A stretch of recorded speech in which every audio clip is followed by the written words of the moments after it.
Hello,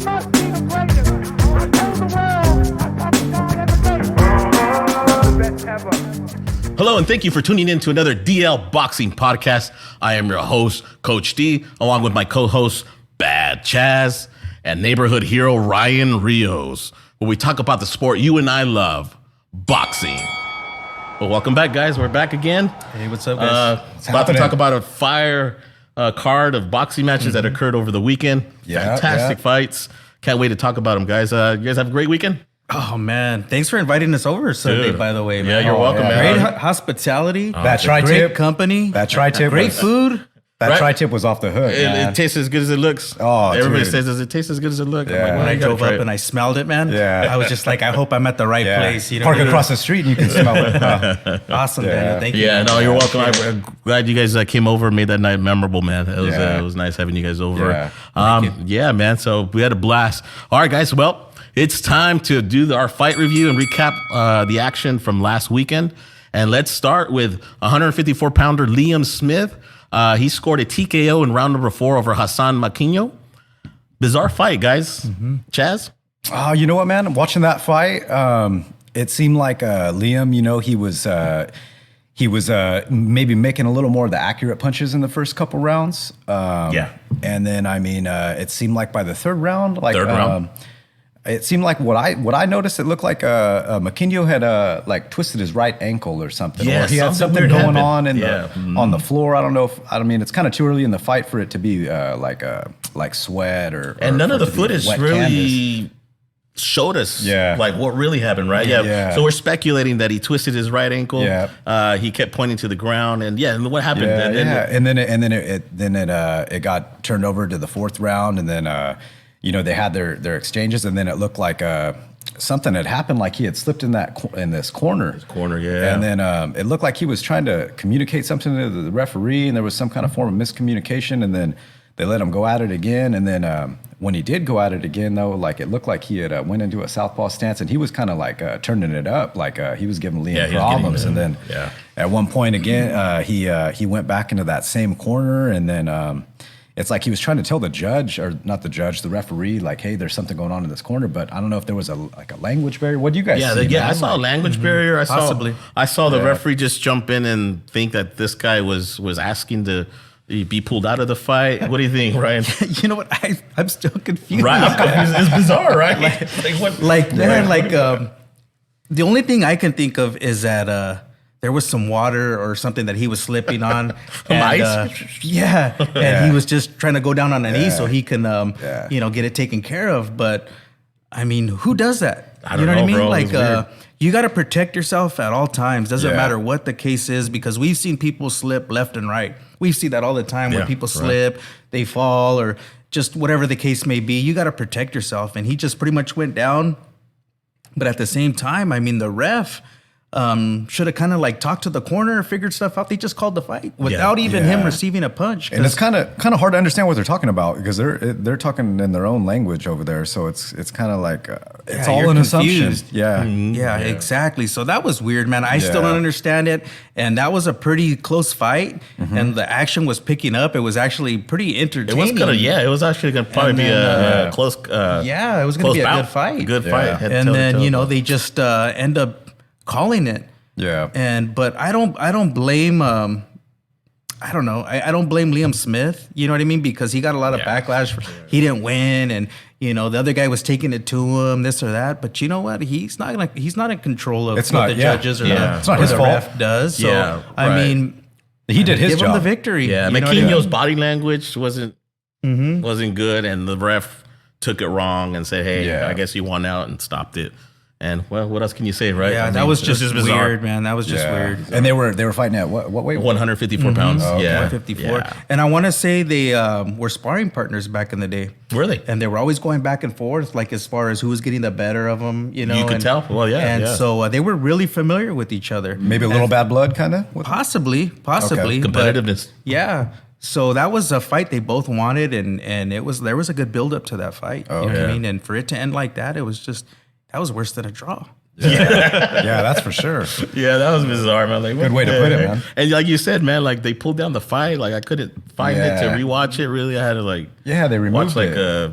freaking VHS looking Yeah, version. you had of like it. 24 hours to watch the original version, Right and then before they it got removed pulled it. down. Yeah. Yeah, I don't know if they're doing some damage Yeah. control there, but that was a bizarre win for Liam Smith. So he is on the winning column. Yeah. Well, good luck for Liam Smith. We'll see what's next for him. I'm not too sure. Yeah. Maybe our followers subscribe to our channel. They can watch that fight and tell us what they see. Yeah. Yeah. What's their assumption? You know what I mean? We can come up with an overall. Yeah, maybe somebody's seen something we didn't, and they can clarify what's going on, because we're still kind of like, what the heck happened? Right, exactly. All right, guys. Well, very well. Next fight to talk about, we have the main event that occurred on the DAZN fight card. We had Juan Francisco Estrada. He scored a unanimous decision over Argi Cortes, where he successfully defended his WBC 115-pound title. It was a little war, guys. Yeah, it was back and forth. I'm sure Estrada was surprised, right? Yeah. Estrada Cortes, man, he was the younger fighter. I mean, that was probably my favorite fight all weekend, man. That was a great fight. It was a great battle. Everybody got to watch that fight. Yeah, you how'd want you to see a see great that? fight? Watch that fight. Right. How'd you see that, Ryan? God, dude, there's so much talent coming out of Mexico right now, dude. It's ridiculous. Yeah. And you know what? I was like surprised and impressed with Cortes. But I remember I was telling you when the fight started and they were introducing, each fighter, I seen Nacho in the corner of Cortes. Bernstein, yeah. And again, I didn't know who Cortes was at the time. So when I seen Nacho, I was just like, man, this got interesting. Yeah, is it the Mr. Miyagi of he's boxing? the Mr. Miyagi of boxing, man. He's a Mexican legend, dude. A living legend. Mid-80s and still doing what he loves. Man, dude, that's just like inspirational to me, dude. Yeah. Like he's still there. He's still in the corner giving, like the fighter Sound just instructions. good instructions, man. And it showed. Yeah. Cortes was able to time Estrada over and over again. Had Estrada hurt. You know what I mean? He hung in there, and that was a firefight, man.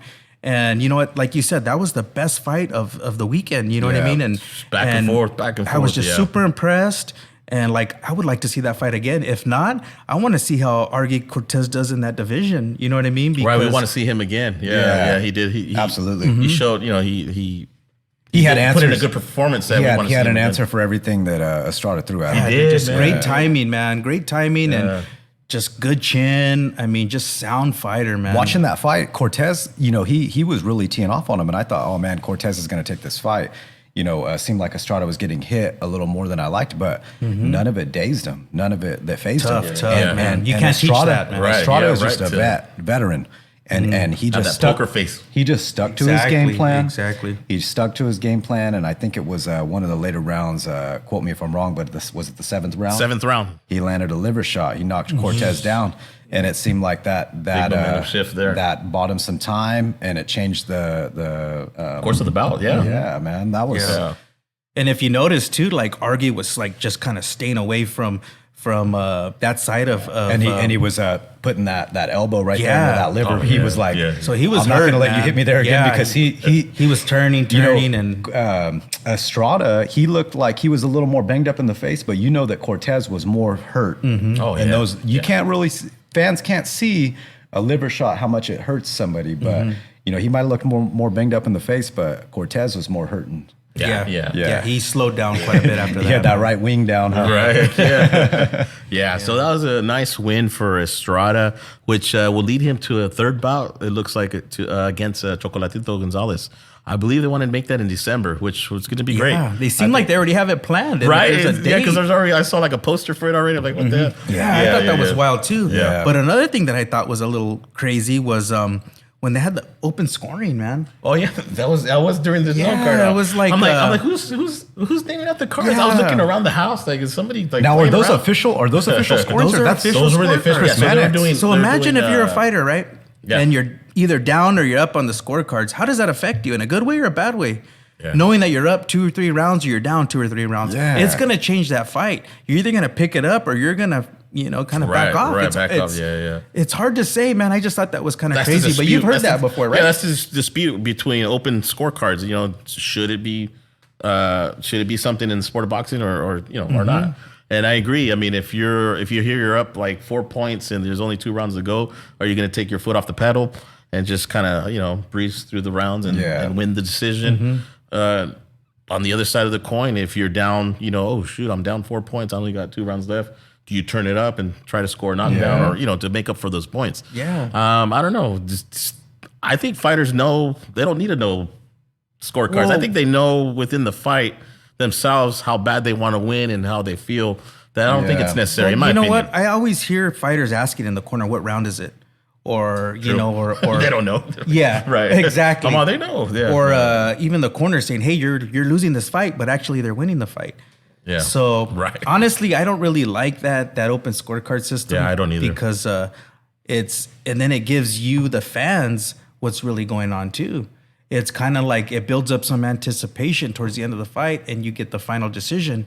When you get it in the middle rounds, or say towards the end of the fight, it kind of gives you a prediction of what's going to happen.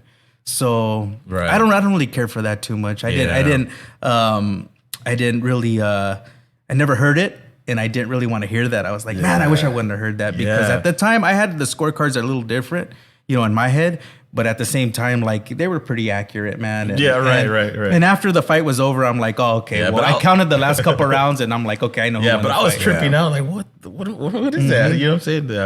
So, I agree, man. Just it's a little weird. I don't know if they were just trying it or in that venue, or in that wherever they were at. Because it was in Mexico. Was it in Mexico? Maybe it's common or something over there. Maybe so. Yeah, but I don't like it. Me neither. But yeah. So all right. So good win for Juan Francisco Estrada. You guys think? I think he lost against Chocolatito last time. I don't know if you guys remember that fight, but they're set to have their third fight. I think Chocolatito will beat him in that fight. You think so? Yeah, I think so. Just because Estrada looks like he just gets touched a lot. Yeah. But who knows? We'll see. But it's gonna be a good fight. Set in December. We'll see what happens then. Yeah. All right, guys. Moving on to the Fox pay-per-view card that occurred on Sunday evening, which was a nice, to enjoy some fights on the Sunday. Yeah. Let's start off with one of the surprises of the day, of that night, of that fight card, where we had Edwin de los Santos score an exciting third-round TKO over Jose Rayo Valenzuela, who was previously unbeaten. Wow. Man. What do you guys think? That was impressive, right? Yeah, that was. And he was a fill-in, right? That was last minute. He took that fight. Exactly. Southpaw. De Los Santos, Southpaw. Yeah. Last minute fill-in. It seems like that always happens, right? When we like, hey, you're fighting this guy now. It's like, what do you think up with that, man? Like they didn't train for that guy. No, you don't have no reference as to what their style is, or how they fight. So all those tangibles, make for an upset. You were telling me about Rayo beforehand, and I know for a fact you were surprised that he got stopped. Man, big time. Rayo's with the Benavides camp. He's with the Benavides brothers, and man, I was big on him, man. He's 135, and he's just a humble kid, but at the same time, he has some type of like cockiness to him. Yeah, right. He was calling out all the guys, which I like. You know what I mean? And God, this guy De Los Santos, man, just came in banging, dude. It was just super, super impressive. Yeah. I mean, he counter punched him, he timed him, he worked his jab from round one. Yeah, man. From round one, he man. wasn't scared of Rayo. He went in there and he was confident. He didn't respect his power. And that's exactly when I say power, Rayo fell in love with his power, because he had so much power and he was just knocking people out, and just he knew he had that power, but De Los Santos was just timing him every shot. Well, he knocked De Los Santos down, though. Yeah, they hurt each other. Yeah, they hurt each other opening round. They did, man. Rayo scoring a knockdown of De Los Santos. De Los Santos gets back up, immediately hurts Valenzuela. And then we're like, oh, man, we have a little war going on here. Yeah. And then in the second round, which was with the bizarre word here, Valenzuela gets knocked down again, but yet De Los Santos hits him while on the ground, and the referee makes a big deal in that he takes, I don't know, he took a minute to took a point to tell all the judges that, hey, take 1 point off of De Los Santos for hitting Rayo on the ground. Yeah. But not only that, and then he grabs De Los Santos again and then does it again. Yeah. And I remember telling you guys, is he giving Rayo time kind of looked like that to recover. Like all the benefit of the doubt, like, hey, he was making it very well known for the point reduction. We get the hint. Yeah. He took the point. We're all like, come on, dude. Like, let's speed this up now. He's hurt. Like, come on. Yeah. Or at least give him time to, get his wits because, I'm sure he gets some time to recover. But the way he was doing it was just like he was purposely trying to buy him time or something, Exactly. But Man, that was funny. Like, holy shit. But the better man deserved to win, and he did. And he did. And he finished the job in the third round, straight left. Referee RI said, okay, I've seen enough. Stops the bout. Saved him to fight another day. Right, saved him to fight another day, yeah, which is a good thing. De Los Santos scores a big win. Now his name is thrown in the hat in the 135 pound. 135, that's a big popular division. Oh, yeah. And De Los Santos, have you heard of him before? No, I don't. Okay, start knocking on them doors, De Los Santos. Right. You know what I mean? Because there's a lot of opportunity there. But you know what? Like Rayo, man, like honestly, like for him to get back in there, dude, I think he needs to face him again, dude, and beat him. Yeah, let's see a rematch. Let's see a rematch, man. You know what? Yep. You know what I mean? I think that's where they should go, rematch. Yeah. He needs to get back in there, build that confidence back up. But how do you do it in a great fashion by beating the guy who beat you? Yeah. You know what I mean? Yeah. Making training camp a focus on that fighter. Exactly, man. Yeah, it's cool. I would love to see that fight again. Hopefully they do make the rematch. Different circumstances, you know. Yeah, very well, man. So congratulations to De Los Santos. Great surprise victory there, guys. Yeah. Good job, cool. guys. Moving on to the next fight, we had the return of Abner after 4+ years of inactivity. He took on Miguel Flores. It was good, a good fight, good back and forth war type of fight. Ended up in the majority draw. Yeah. One judge had it Mares, 2 judges had it a draw. So the bout is declared a majority draw. Bad Chaz.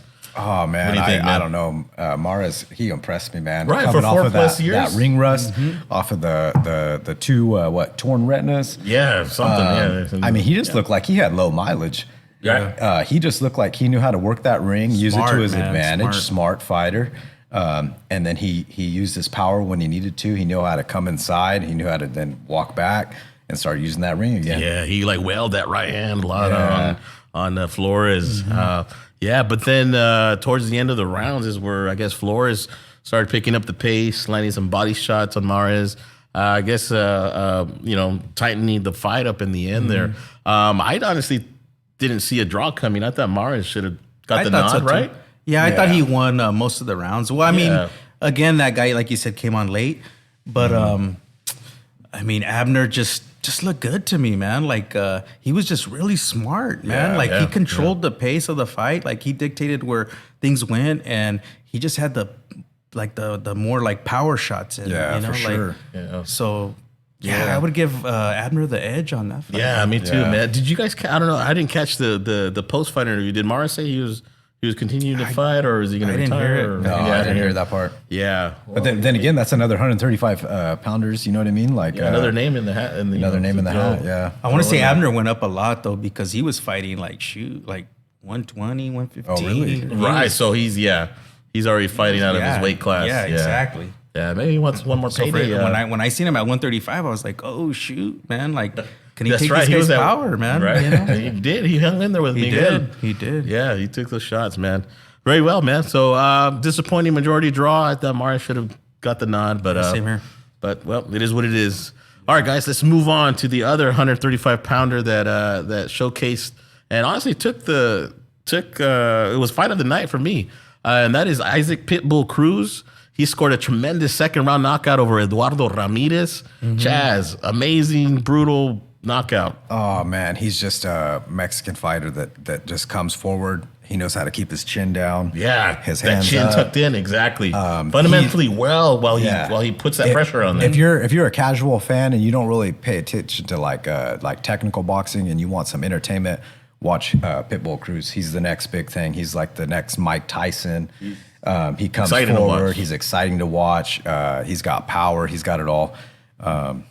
He's like he bullied him, you know. And even in that knockout, whenever he got that knockout, he pushed the guy up against the ropes like, I'm not done with you. Like, Get off me. Let me create that space. Let me create that space and let me sit down a little more of my punches and boom, and took care of business. You know what? Good for him. And what's up with Tank? He said no, thank you. Right. No, Tank thank was you. No, You need to go fight Rolly Romero. Yeah, Tank knows what's up. He didn't like that first fight, and so he's like, I don't want. He doesn't have to fight him. He's the A side, so he's like, nah, let the other guys. But I mean, Tank made a big name for him. Yeah, because he kind of went from rags to riches, man. Yeah. Right. Before Tank, we all didn't know about Pitbull Cruz, man. Yeah. And I remember when they did like a Showtime. They were doing their Showtime like build up to the fight, their camps and stuff, and he was living like in a 1-bedroom or something with his daughter or his son and his girlfriend. Just rags to riches story, man. Yeah. And I remember you showing us the purses and how much money he's making, dude. I know, bro. It's crazy. Yeah. But he went in there to make a statement, dude, and God, he did. He did, man. He's He did. must-watch TV, right? So must-watch, pay-per-view, star maybe in a couple fights. Yeah. Definitely, man. Yeah. Definitely. I'm looking forward to seeing him fight. Right, I want to see him fight as soon as possible, right? Absolutely, man. Yeah, he's not no easy money for some of these 135. Just a humble kid, too. Humble story, man. Yeah. Mm-hmm. You know what I mean? So he embraces it. He loves his people. Like, let's get him another fight. 2 rounds. Let's get him in there again. Yeah. You know what I mean? Yeah. So who do you guys think will be next for Pitbull Cruz? I mean, likely. He's from the Good PBC. question. Nobody wants him, man. I don't know. Who's Right. gonna What do fight you him? feel? Well, I think Rolly Romero, that I think about it, is a fight that could make. And It would big be money, fun. pay-per-view. Big They're money both pay-per-view. PBC. Both PBC's kind of got the control over both of them, so that it could be made. Yeah, right. Tank, obviously, Tank's not, he's not anywhere in the picture because he chooses not to be. Who else is out there? There's a lot of 135ers, but nobody that really I can see him like wanting to. Nobody's gonna take that risk. Yeah, dude, because Devin Haney's not gonna want that fight. There's the other guy that he named, Devin Haney. That's right. So I mean, I know Ryan Garcia was in talks with them, and something could make an agreement. Mentioned the name, and then a week later they're like, yeah, we're just. But kidding. once they see that payday, what Cruz brought, they're gonna think different. They're gonna be like, well, let's see the money. I feel like it's a little premature right now, but I feel like if he takes out Rolly Romero, I feel like the other guys that were standing around are going to be like, oh no, finally I'll take that fight now. Yeah, as funny as it is, I think that's a good. Rolly Romero still will help him even elevate to more fame, I guess, if you will. More. Yeah, and it's a and they're both got fight, power, and they both have power. It would be a great lead up to the fight. Rolly Romero doesn't, he likes his trash talk. Maybe for a Tank undercard or something. Right. So any fight that Pitbull Cruz fights from now on is going to be exciting. It's fun to watch, man. Yeah, absolutely. Fight of the night for me, absolutely. Congratulations to Isaac Pitbull Cruz. Great victory, man. All right, guys. Well, moving on to the main event of that Sunday card, featuring Andy the Destroyer Ruiz. He scored a hard-fought unanimous decision over Luis King Kong Ortiz. Neighborhood hero Ryan Rios. What'd you think of the what's fight, there to bro? say? Like, the main event, right? Yeah, I was tremendously disappointed. Same here. You know what I mean?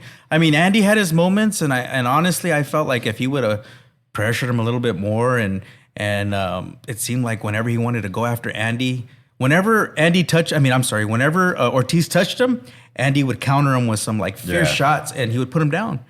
And then it would go back to Ortiz working that jab, stalking, and then just like countering him every once in a while. Ruiz wanted to counter the counter. Yeah, so there was a lot of stale action. Exactly. It seemed like when Ortiz finally landed that because that was the first southpaw that Ruiz had fought. Good point. If you go back and you look professionally at what southpaws he's faced, you can't find it, and so he finally faced one, and I mean he's an older guy, he's fighting these older guys, but he fought an older southpaw. Right. You get an older southpaw like that to go 12 rounds, oh my God, like that's amazing because that's not an easy task at hand. But it seemed like Ortiz, as soon as he landed that left hand on Ruiz, it seemed like right now you respect me. Now try to come inside. Right. And it just seemed like the rest of the fight, it kind of made him think, about coming inside on that fight. So, he was just the counterpuncher all night. But he did get those 3 knockdowns, but it looked like one knockdown was a pull down. Yeah, on the second round. That one was. I wouldn't. He did that to Joshua too. Like it would look like an assisted down, and then the refs counted. But didn't you notice whenever he touched him in that spot? Right. Like, he just went down like a ton of bricks. Yeah, man. he got disconnected. And it just felt like, man, why don't you try that more, dude? You know what I mean? Like, what do you have to lose? That was my thing. That's your game. He has fast hands. Yeah. He has a good chin, but I guess King Kong hurt him enough to make him think 3-4 times. Second guess himself. To me, I was disappointed because I was telling you guys, both of them made a silent pacts with each other. They were like, hey, let me rest here. I won't attack you. You know what I'm saying?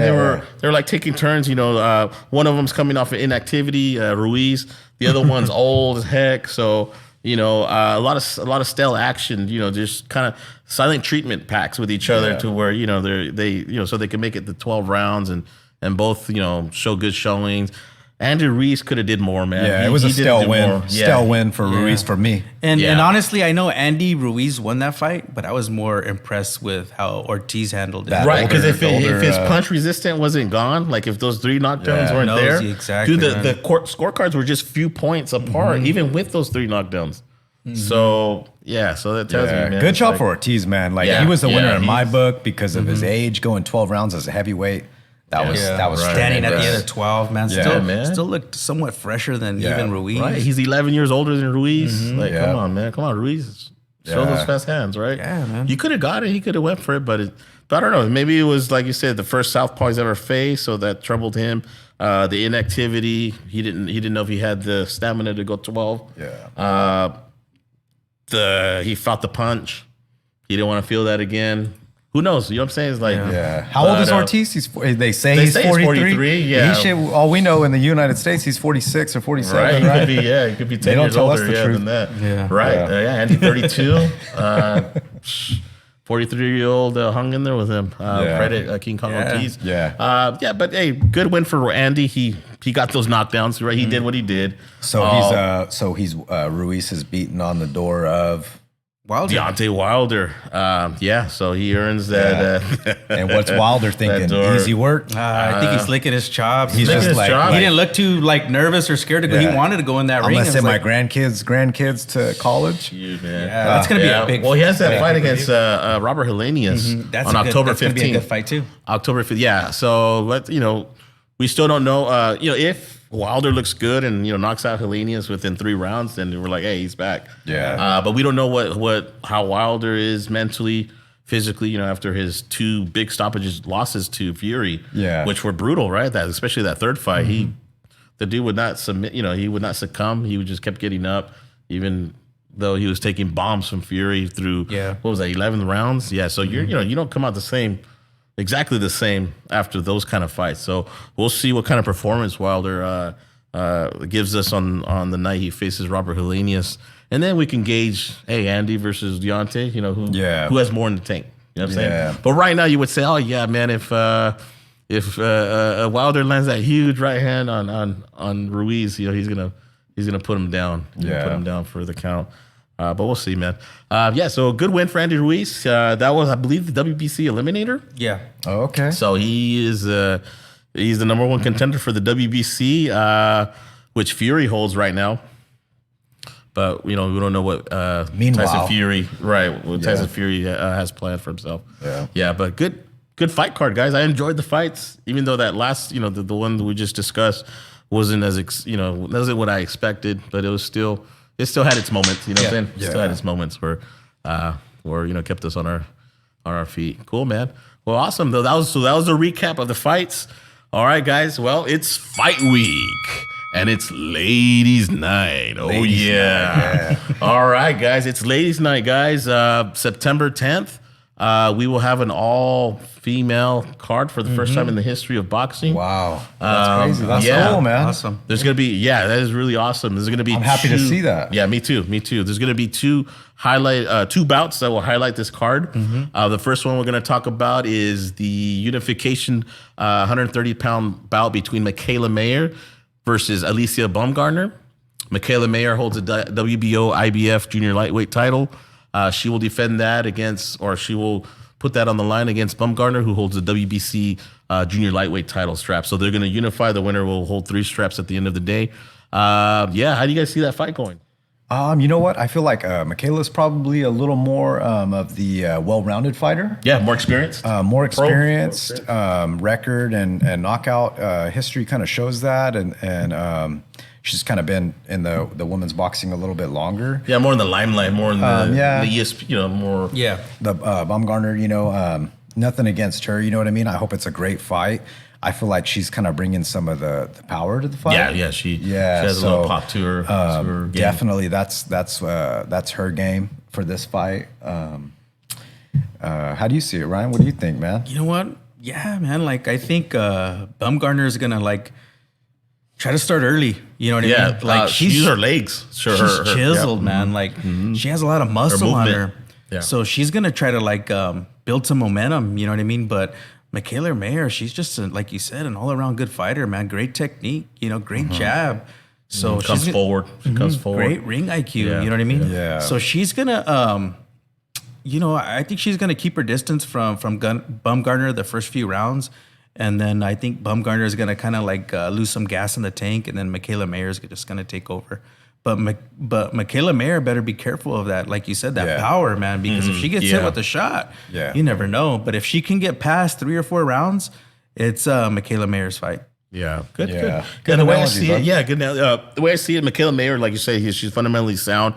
She comes forward a lot, even though she's 5'9", she's tall for her weight class. She's a taller fighter in this fight too. Yeah, absolutely. She does kind of fight small to her opponents. Kind of bend over. She comes straight forward. Puts her punches together nicely to the body, to the head. Where I see Baumgardner, if she is to have success, is using her lateral movement, her legs, as she's shown in the past, where she makes her opponents miss, and then comes back with that counter shot. She'll need to keep turning Mikaela Mayer all night to have success in my book. And score that perhaps a decision or she can hurt Mayer, man. You never know. You know what I'm saying? Catch her with a shot she doesn't see, and hey, we'll have a pretty good fight on our hands there. Yeah. Maybe Baumgardner will kind of try to come in early and try to dictate that fight. Exactly. That's what I'm saying. And then, speed, and then Mayer will kind of use her seasoned veteran style to take her later into that in the 10-round take fight her some deep waters, and But just don't let her get too close, and don't take her power, because that could change the shift of the fight. Yeah. So who are you guys picking over the 10 rounds here? Neighborhood hero, right? I say Mikaela Mayer by decision. Okay. Chaz? I would probably say Mikaela Mayer by decision. Okay. I'm going to go ahead and go with Baumgardner by decision, split decision. I feel she'll land more of the cleaner shots and more of the telling blows, but I could definitely see Mikaela Mayer winning by decision because of her size. Yeah, it's one or the other, man. I'm gonna go with Baumgardner though, just to. I'm more confused now than Liam Smith and Mwakinyo fighter. Yeah, right. I know. I'm just confusing you guys. I'll be taking a knee right now when you're trying to. I know, right? Give us the call, man. Yeah, right. Yeah. So, but okay, I'll go Baumgardner split decision. Yeah. I feel like if Baumgardner does win it, it's gonna be by like some knockdowns, like by her power. I don't feel like she's going to get it by a decision. Yeah, because I do feel I'm going to confuse you guys again. Yeah, I feel Mayer has that edge in experience. Yeah, and being in there a lot longer than Baumgardner, but we'll see what happens. Okay, all right, guys. The big one on that fight card is for the 160 pound middleweight undisputed championship of the world between 2-time Olympic gold medalist Claressa Shields versus Savannah Marshall. Big bout, guys. Yeah. We have 2 undefeated fighters in Claressa Shields and Savannah Marshall. Savannah Marshall, the last woman to beat Claressa Shields, that being in the amateurs. Now they're facing each other in the pro ranks for the undisputed middleweight championship of the world, guys. How do you guys see that coming out? You know what? You're right. Savannah had won her in the amateurs. That was in 2012. Okay, that's a different scoring system, and there's more judges than professional. Nothing against Savannah. I feel like she has a great boxing ability and a great knockout power. It's a very close matchup. I feel like Claressa Shields has a little more professional experience now, but I don't know, like that amateur thing, like I don't feel like it's really gonna play a part in this fight. Other than mental, we'll see how mental it's kind of selling the fight. You know what I mean? Like it's kind of making that like a a grudge match. Like they've been there before. You know what I mean? Like they don't like each other. It's kind of a good build up for the fight. Absolutely, Claressa Shields, you know what I mean? If she can sit down more in her punches, I feel like it's going to come down to whoever can maybe use the basics a little better and come down to conditioning. Yeah, you know what I mean. Whoever has the better jab that night, whoever's built to go the distance. Because I feel like this fight's going to go the distance. I don't feel like anybody's going to really get knocked down. I guess. I feel like it's going to go the distance, and it's probably going to go to the judges. I feel like whoever racks up the most points is going to win. Yeah. I think to add to that, I think whoever has the stronger mindset is going to be the one to pull ahead and be the victor in this fight. How do you see it, Ryan? Man, my hat's off to both of them. Yep. Spence and Crawford should take a look at this and figure out how to get undisputed settled. You know what I mean? Right. These girls are going after it, man. That's impressive. You know what I mean? And honestly, like the fans are winning right now. Yeah, you know what I mean? For sure. It's so close. Who doesn't want to see Spence and Crawford unify?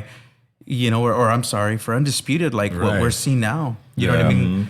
I'm not trying to take anything away from these girls, but like they're paving the way. You know what I mean?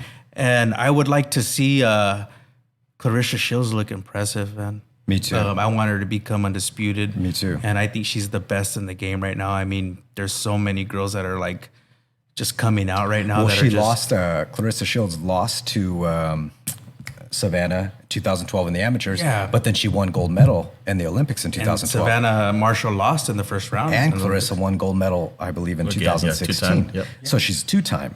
You know what I mean? Like she's really paved the lane and kind of opened up the whole women's boxing. One of the main influences right now is Claressa Shields for sure, man. So I mean, and the fight's taking place, I believe, in London. Correct me if I'm wrong. Yeah, overseas. I'm not sure exactly. It's going to be an early where, one then, huh? I think so. Yeah, an early one. Yeah. But you know what? It's kind of weird. Savannah has the knockout history. She has the power. Yeah, 10 big knockouts and 12 victories. Southpaw. She actually has some spectacular highlight. Real knockouts. She's tall, strong build. Actually SWAT. She's really hits hard. The only knock I have on Claressa Shields is when she puts punches together, she kind of tends to start slapping, kind of looking a little sloppy.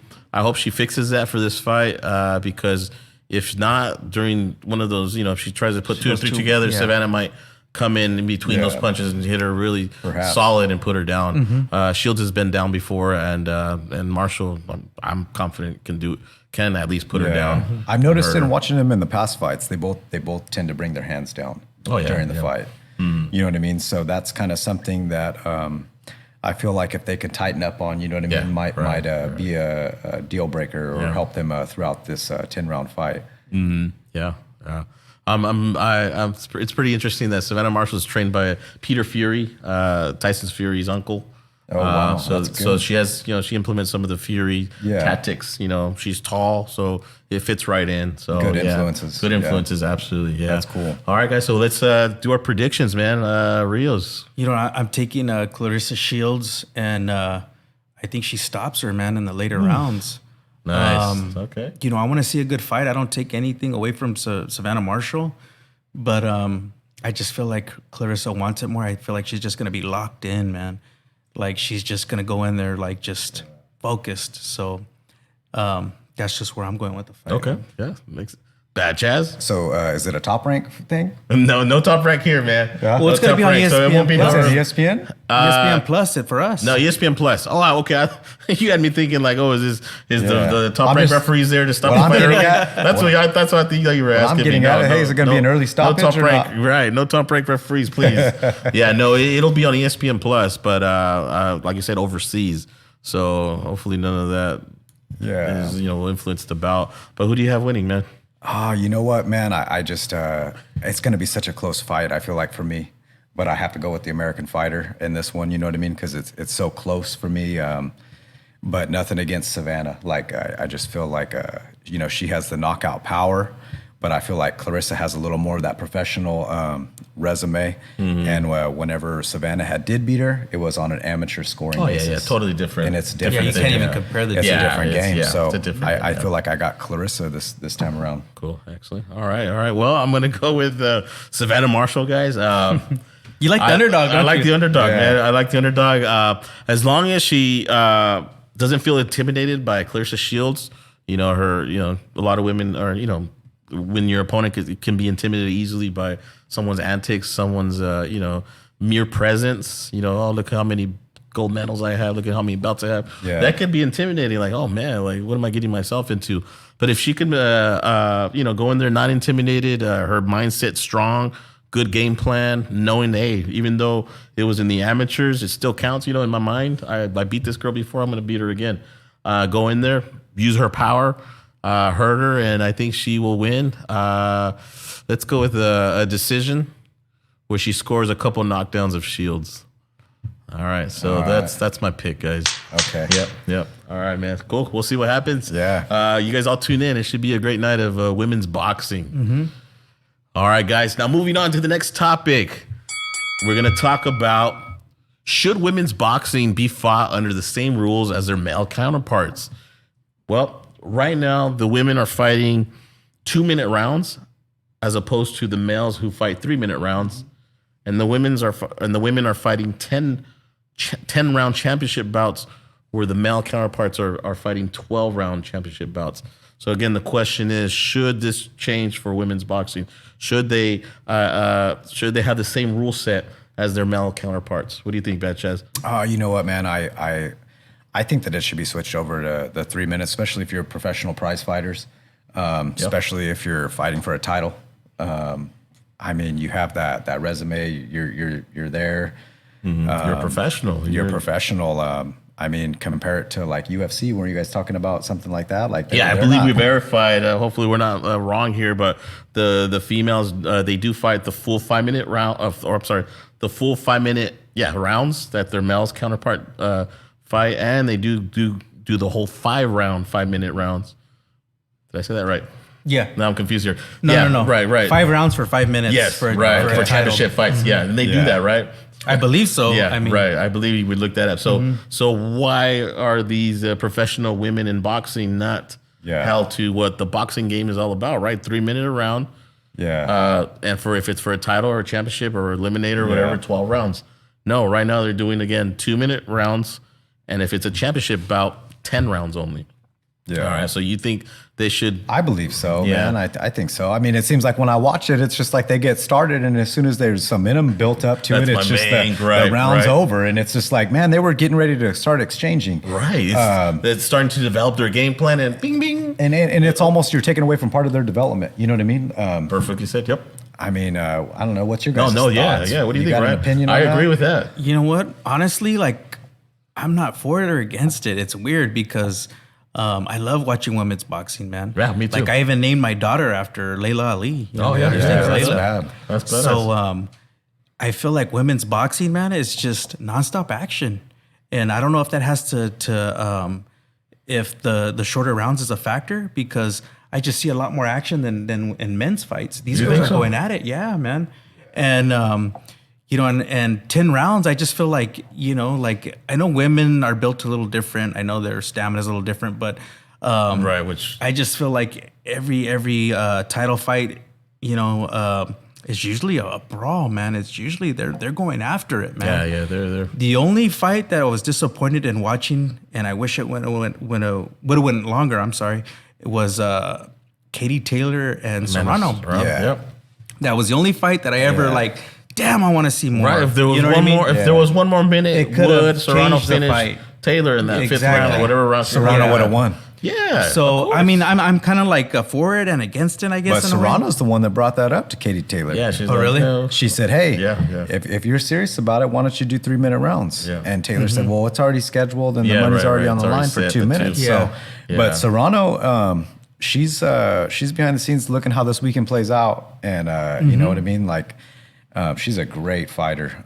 But yeah, Katie back Taylor's on that subject. pretty awesome too, dude. Yeah. I remember calling you and I told you, dude, watch the weigh-ins of Taylor and Serrano, man. It's crazy. Yeah. Like I had goosebumps, man. They came in, Serrano came in with this like kind of like hip hop style and was awesome, you know, Yeah, just a got little the swag. crowd going.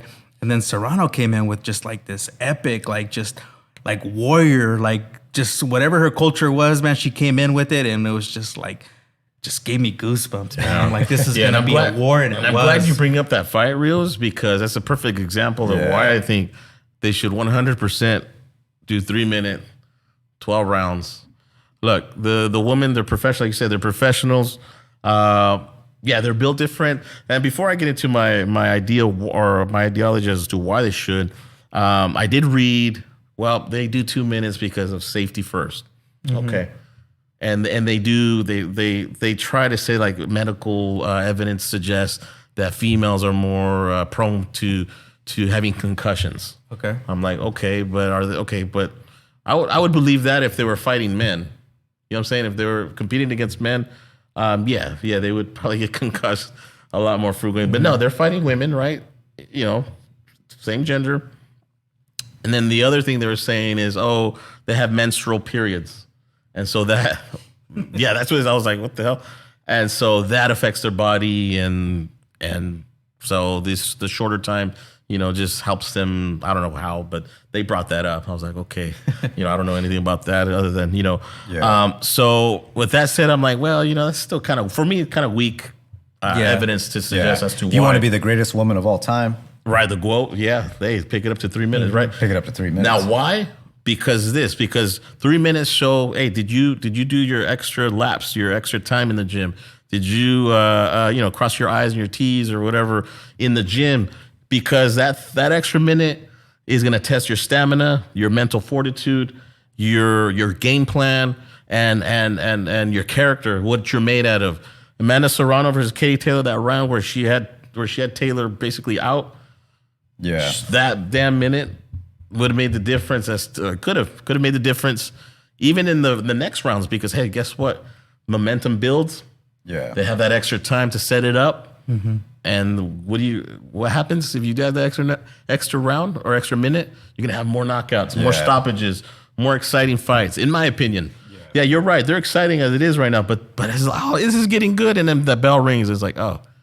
And then it's like you're starting over again. I don't think that it's necessarily the boxers, the female boxers, that have something to say about that. I feel like the females boxing is kind of barely picking up its pivot point to development, and you know, it's not loaded with a bunch of boxers. You know what I mean? Like, and then I feel like it might be maybe more the promotional companies kind of using this to their advantage so that they have a series of fighters. You know what I mean? There's more than less. But maybe they're trying to make women's boxing more exciting by you know, making the rounds a little shorter, because you know they have to work a lot harder. Because I mean, and it's sad to say, and I wish it wasn't like this, but like every female sport isn't as big as a male sport. But for some reason, boxing seems like, you know, it's getting there. You know, I'm not saying it's there yet, but it's building momentum. Yeah. And I think with the shorter rounds, they're able to just put on these just epic wars, man, and they have to engage, you know? Yeah. But again, I'm not for it or against it, you know? Like, I'm pretty optimistic and I'm pretty, like, open-minded, you know? Like, as far as if they were to go, I wouldn't mind it, but I can see why they keep it at 2 minutes, you know what I mean? And and honestly, it's really not up to me. It's more up to the fighters to you know, make that recommendation. If they want to go longer, they should make a case on that. You know what I mean? And I don't feel like any of them are. There's been several there's been several fighters that say, hey, you know, why aren't we doing the 3 minute rounds? And you know, and they go into the whole pay thing. You know, well, we want equal pay, well, then equal. Oh, that's true too. But as much as more as I got into the research, it just doesn't look like they're gonna change that anytime soon, bro. They just the whole safety. Yeah. You know, even though it's boxing. But I just feel, man, that. I know what you're saying, but I think a lot of, you know, the records of these women, you know, they're like 12-0 with 1 KO. Well, there's a reason why there's a reason for that. They have low KOs. You know, I'm not saying every woman hits hard or, you know, or they would have all knockouts, whatever, but But I think a lot more fights would end in stoppages. I agree there. In more fan friendly finishes for the fans to cheer on. But I think it should be changed. But we'll see, man. Like I said, it didn't look to me. It didn't look like anytime soon it'll change. But it's just a debated topic. Is it safety over over anything for women? I don't know. If you're a woman, do you want to be corralled into a specific rule set, or do you want to if you're boxing, do you want to do what's been in the sport of boxing for 100 years or whatever it's been? You tell us. Very interesting, let us know. man. It's very interesting. So if anybody can reach out to us, as far as let us know in the comments, right? Let us know in the comments. Yeah, absolutely. All right, well, guys, that's a good discussion. I'm glad we had that discussion. Yeah, for sure. Yeah, absolutely. Well, before we end this episode, guys, we want to give a shout out and rest in peace to heavyweight, one of the hardest punchers to ever lace up the gloves, Ernie Shavers, guys. Let's give him a 10 count. Who's the strongest? I'm not. The strongest Man, just in terms of... Ernie Shavers.